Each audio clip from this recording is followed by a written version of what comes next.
ऐसे टॉपिक है जो पक्का पूछने ही वाला है। अगर ये नहीं किया ना, मैं डेफिनेटली बोल सकता हूं कुछ नहीं हो पाए। सबसे पहला आपको फैक्टराइजेशन पे ध्यान देना है, वही गलती को सेम बार नहीं करना है हम लोगों को।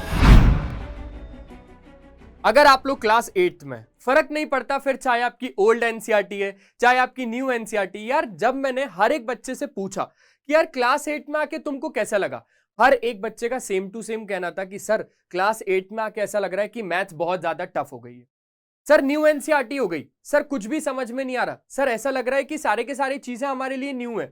तो मैं भी वही बोलने वाला हूं कि अगर आप लोग ऐसा सोच रहे हो तो ये वीडियो सबसे पहले तो आपके लिए। आप लोगों को लग रहा होगा कि सर एनसीईआरटी बहुत ज्यादा टफ हो गई है, sir power play, sir number play, sir algebra play, ये सब क्या है? तो बेटा मैथ्स टफ नहीं हुई है, आपका लेवल एक ऊपर हो गया है बस। अगर यही सेम चीज आप टॉपर से जाके पूछोगे ना, टॉपर का सेम टू सेम कहना होगा कि भाई यहां पर मैथ्स टफ नहीं लग रही है, बस हमारे ब्रेन को ग्रो करने के लिए इन्होंने एक स्टेप ऊपर कर दिया, समझ नहीं आ रहा, ऐसा आपका कहना होगा। लेकिन टॉपर का कहना होगा कि भाई बस बढ़िया तरीके से सारी चीजें सॉल्व हो रही हैं, बहुत मजा आ रहा है मैथ सॉल्व करने में। तो आज की इस वीडियो में मैं आप लोगों के लिए लेके आया हूं भाई कि आप लोगों को कैसे फुल मार्क्स स्कोर करने, क्लास 8 के अंदर आप लोग कैसे फुल मार्क्स को स्कोर करोगे, आज की इस वीडियो में हम लोग बात करने वाले हैं।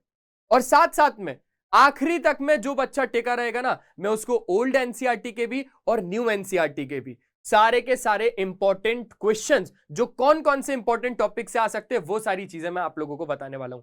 और आपको एग्जाम में कौन कौन सी गलतियां नहीं करनी है, वो आज की इस वीडियो में मैं आप लोगों को बताने वाला हूं। तो चलो सबसे पहले हम लोग शुरू करते हैं, लेकिन उससे पहले आप लोगों को एक चीज को ध्यान रखना भाई कि मैथ्स को अगर आप ट्राई करते जा रहे हो, है ना, बहुत सारी चीजें एक बार क्या होंगी ना, आपने कोई भी क्वेश्चन को ट्राई किया, यार मिस्टेक हो गई, मिस्टेक हो रही है हम लोगों से, तो मिस्टेक आप लोगों से होगी यार, होगी, डेफिनेटली होगी भाई। मैंने अपने टाइम पे जब मैथ्स को सॉल्व किया था, तो कोई भी एक पर्टिकुलर क्वेश्चन करने के लिए भाई मेरे को 2-3 पेजेस लगते थे स्टार्टिंग में। होता है, बहुत सारे क्वेश्चंस आसान होते हैं, और हम गलती क्या करते हैं कि हम आसानी कर लेते हैं। बहुत सारे क्वेश्चन ऐसे होते हैं जो टफ होते हैं, तो हम उनको थोड़ा कम वैरायटी में करते हैं कि नहीं यार थोड़े कम करते हैं ना, इजी वाले ज्यादा कर लेते हैं, टफ वाले थोड़े कम करते हैं। यही गलती हम लोगों को बिल्कुल भी नहीं करना है। चलो सबसे पहले हम लोगों का एक माइंडसेट क्लियर होना चाहिए भाई कि सर क्या माइंडसेट है, किस माइंडसेट के साथ खेलना है हम लोगों को। सबसे पहले यार ये जो टॉपर सोचता है ना, वो सारी की सारी चीजें मैंने आप लोगों के सामने रखी है, ताकि एक एवरेज स्टूडेंट भी एक टॉपर की तरह सोच पाए। क्या है? सबसे पहले आसान बातें, सारी की सारी आसान बातें, अगर ये सारी की सारी तुम लोगों ने अमल करनी ना, भाई मैं सही बता रहा हूं कि तुम लोगों का क्लास 8 का स्कोर इतना ज्यादा बेहतरीन होने वाला है हर एक सब्जेक्ट में, जो तुमने सोचा भी नहीं होगा, जो तुमने एक्सपेक्ट भी नहीं किया होगा न्यू एनसीईआरटी आने के बाद भी।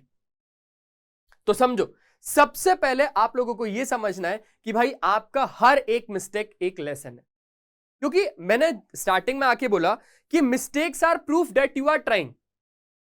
मिस्टेक्स आपका यही प्रूफ है कि आप कोशिश तो कर रहे हो, लेकिन एक गलती क्या कि भाई वही गलती को सेम बार नहीं करना है हम लोगों को।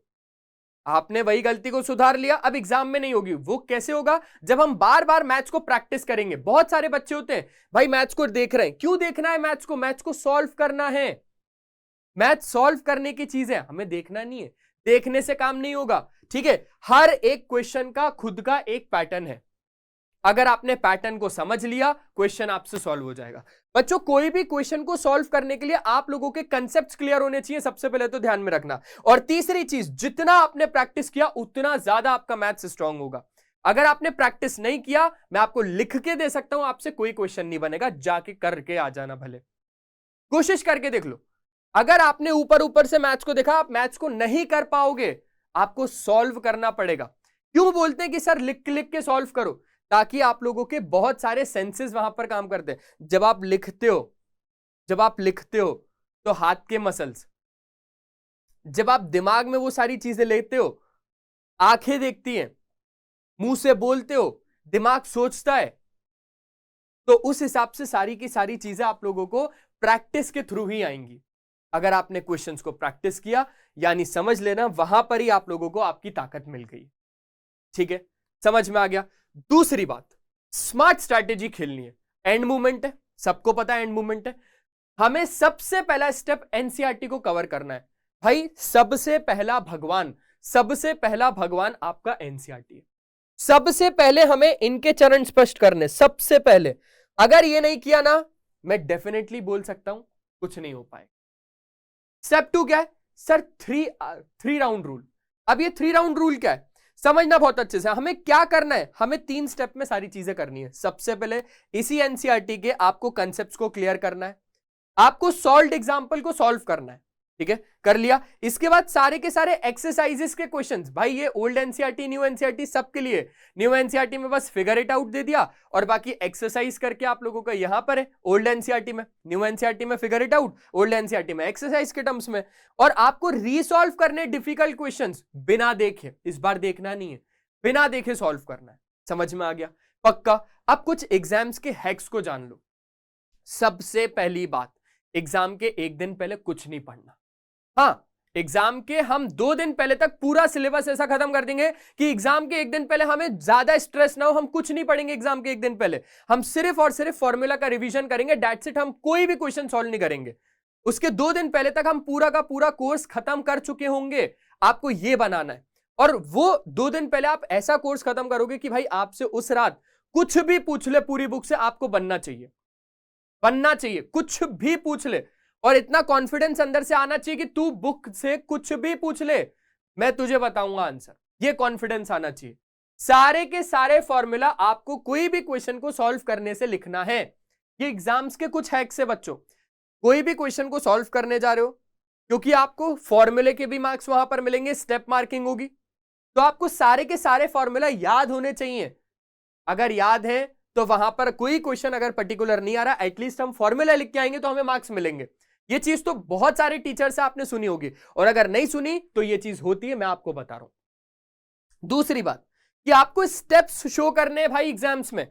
अगर आप स्टेप बाय स्टेप सारी चीजें करते जाओगे ना, मान के चलते तीसरी और चौथी स्टेप गलत है, आंसर गलत है, लेकिन पहली और दूसरी स्टेप सही है, तो मार्क्स तो मिलेंगे, कुछ तो मिलेगा। और ना से बेहतर तो कुछ तो है ना, कुछ नहीं से कुछ तो बेहतर है ना। वो सारी चीजें आपको अपना फाइनल आंसर, जो आपका फाइनल आंसर आएगा, उसको आपको बॉक्स में डालना है। 42 सेंटीमीटर स्क्वायर बॉक्स में डाल दिया, ये फाइनल आंसर है। वहां पर अलग ही हाईलाइट हो जाएगा ये आंसर। तो कोई कोई टीचर क्या करता है, पूरा पूरा पूरा सोल्यूशन ना पढ़ के सिर्फ आंसर देखेगा, टिक कर देगा।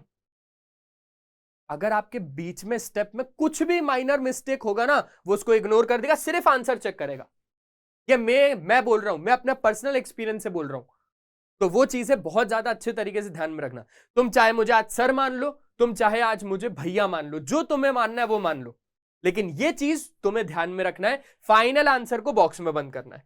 कभी भी यूनिट्स को नहीं भूलना भाई। तुम जिसको भूलना है तुम उसको भूल जाओ। एग्जाम के टाइम पे तुम्हें जिसको भूलना है, तुम अपने दोस्तों को भूल जाओ, लेकिन यूनिट्स लगाना मत भूलना। 42 सेंटीमीटर स्क्वायर यूनिट्स लगाना मत भूलना। ये यूनिट है सेंटीमीटर स्क्वायर। आपको इजी क्वेश्चंस को सबसे पहले अटेम्प्ट करना है, या तो फिर मैं बोलूं आपको जो क्वेश्चन आ रहा है ना सबसे पहले वो अटेम्प्ट करो।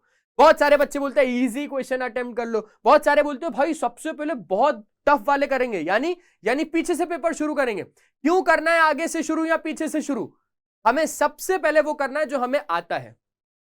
ये एक स्मार्ट स्ट्रैटेजी है, ठीक है, समझ गए? अब कुछ हम लोग देख लेते हैं चैप्टर वाइज इंपॉर्टेंट क्वेश्चंस, वो भी ओल्ड एनसीईआरटी के हिसाब से। देखो ओल्ड एनसीईआरटी के हिसाब से अगर हम लोग बात करें तो पहले भाई 15 चैप्टर थे, 16 चैप्टर थे, इतना ही सब कुछ चल रहा था। लेकिन जब रिडक्शन हुआ, जब चैप्टर्स का रिड्यूस हुआ, तो यहां पर आपके पास चैप्टर्स बच गए भाई 13 चैप्टर्स। अब उन 13 चैप्टर्स के इंपॉर्टेंट क्वेश्चंस को मैं आप लोगों को बताने वाला हूं कि किस किस टॉपिक से आपके क्वेश्चंस बन सकते हैं। सबसे पहला अगर हम लोग बात करें रैशनल नंबर से, तो ये सारे के सारे इंपॉर्टेंट क्वेश्चंस बन सकते हैं यहां से। जैसे ऑपरेशंस पे कुछ क्वेश्चंस बन जाएंगे कि भाई आपके पास 2 रैशनल नंबर है, उनको ऐड करो, सब्सट्रैक्ट करो, मल्टीप्लाई करो, डिवाइड करो। हो सकता है वर्ड प्रॉब्लम्स आ जाए भाई इस चैप्टर से, जो कि आएगा ही आएगा। Finding a rational number between 2 numbers, भाई 2 नंबर दे देगा, उसके बीच में पूछेगा कि रैशनल नंबर निकाल के दो। अब आपके पास लीनियर इक्वेशन इन 2 वेरिएबल से, ये सारे के सारे इंपॉर्टेंट क्वेश्चंस बन सकते हैं इस पर्टिकुलर टॉपिक से। अंडरस्टैंडिंग क्वाड्रिलेटरल से, ये इंपॉर्टेंट टॉपिक टॉपिक्स है, तो ये इंपॉर्टेंट टॉपिक्स को आपको बिल्कुल भी स्किप नहीं करना है। अगर ये स्किप कर दिया ना तो ओल्ड एनसीईआरटी वाले चले जाएंगे भाई हमेशा के लिए। डाटा हैंडलिंग से ये सारे के सारे क्वेश्चन, जैसे मीन, मीडियन और मोड से डेफिनेटली क्वेश्चन बनेगा ही बनेगा। स्क्वायर एंड स्क्वायर रूट से ये सारे के सारे टॉपिक से क्वेश्चन बन सकते हैं। क्यूब्स एंड क्यूब रूट से ये वाले बन सकते हैं। कंपेयरिंग क्वांटिटीज से ये वाले टॉपिक से क्वेश्चंस बन सकते हैं। और आ जाओ और बात कर लेते हैं। एल्जेब्रिक एक्सप्रेशंस एंड आइडेंटिटीज से ये है, मेंसुरेशन से ये वाले हैं, और अगर हम बात करें तो एक्सपोनेंट्स एंड पावर से ये वाले बन सकते हैं। साथ में अगर हम बात करें डायरेक्ट एंड इनवर्स प्रोपोर्शन से, तो पक्की बात है कि वर्ड प्रॉब्लम ही आने वाला है, और साथ साथ में टेबल मेथड पे क्वेश्चन बन सकता है। ठीक है जी। फैक्टराइजेशन पे अगर हम बात करें तो भाई ये सारे टॉपिक्स इंपॉर्टेंट है। इंट्रोडक्शन टू ग्राफ्स की अगर हम बात करें तो ये सारे के सारे इंपॉर्टेंट टॉपिक्स है। तो ये ओल्ड एनसीईआरटी वाला खत्म हो गया। अब न्यू एनसीईआरटी वाले बच्चों के लिए बात कर लेते हैं, क्योंकि फिर कमेंट आने लगेंगे सर ये गलत है, justice for new NCERT, justice for new NCERT. Old लाओ तो न्यू के लिए मैसेज करते हैं, न्यू लाओ तो ओल्ड के लिए मैसेज करते हैं। न्यू के लिए ले लो। देखो क्या है हमारे पास, पार्ट 1 से स्क्वायर एंड क्यूब के ये सारे इंपॉर्टेंट क्वेश्चंस, पावर प्ले से ये सारे, स्टोरी ऑफ नंबर से ये सारे इंपॉर्टेंट टॉपिक्स है। बाकी मैं पीडीएफ शेयर कर दूंगा। क्वाड्रिलेटरल से ये सारे, नंबर प्ले से ये सारे, ठीक है। और मल्टीप्लिकेशन वाले चैप्टर से डिस्ट्रीब्यूशन प्रॉपर्टीज में यूज करते हैं वो वाले, प्रोपोर्शनल रीजनिंग चैप्टर पार्ट 1, और यहां पर फ्रैक्शन से ये वाले, पाइथागोरस थ्योरम से ये वाले, प्रोपोर्शनल वाले से जो कि पार्ट 2 है प्रोपोर्शनल रीजनिंग, वो ये वाले एक्सप्लोरिंग सम ज्योमेट्रिक थीम्स। इसके बाद अगर हम देखें तो ये डॉट्स एंड लाइंस वाला, ये अलजेब्रिक प्ले से ये इंपॉर्टेंट क्वेश्चंस बन सकते हैं। भाई आपको ना हर एक चीज को ध्यान से देखना है। ये एरिया वाला चैप्टर पार्ट 1 पार्ट 2। अब कोई बच्चा बोलेगा सर न्यू एनसीईआरटी का जमाना है, कुछ इंपॉर्टेंट सीधा सीधा चैप्टर ही बताओ जिन पे हमें बहुत ज्यादा फोकस करना है। तो ये रहे, सबसे पहला आपको फैक्टराइजेशन पे ध्यान देना है। We distribute eight things multiply, ये वाला इंपॉर्टेंट चैप्टर है, आसान और अच्छे से कर लेंगे। अलजेब्रा प्ले उसके बाद तीसरे पे आ जाएगा आप लोगों का प्रोपोर्शनल रीजनिंग, दोनों पार्ट 1 और 2 वाले। उसके बाद एरिया, उसके बाद पावर प्ले, उसके बाद क्वाड्रिलेटरल्स। ठीक है, समझ में आया? तो बस आज के इस सेशन में सिर्फ और सिर्फ इतना ही था। अगर आपको पूरा का पूरा वीडियो समझ में आया तो बस मेरे को एक कमेंट का वेट रहेगा। Yes sir, challenge accepted. मैं आपको करके दिखाऊंगा सर। ये वाला कमेंट मेरे को हर एक बच्चे से चाहिए कमेंट सेक्शन में, ये चैलेंज एक्सेप्टेड है सर। और मैं आप लोगों को यही पीडीएफ जिसमें इंपॉर्टेंट क्वेश्चन, इंपॉर्टेंट टॉपिक्स बताए हैं, वो आप लोगों को टेलीग्राम चैनल पर मिल जाएगा। तब तक आप लोगों को हमारे साथ जुड़े रहना है। मिलते हैं नेक्स्ट सेशन में, तब तक के लिए बाय बाय। अपना ध्यान रखें, और हमेशा की तरह एक ही चीज कि पढ़ाई करते रहना यार, क्योंकि वो बहुत ज्यादा जरूरी है। और मुझे आप लोगों पर पूरा भरोसा है कि आपका स्कोर बहुत अच्छा, लेकिन कॉमेंट में जरूर लिख के जाना कि सर चैलेंज एक्सेप्ट। टाटा।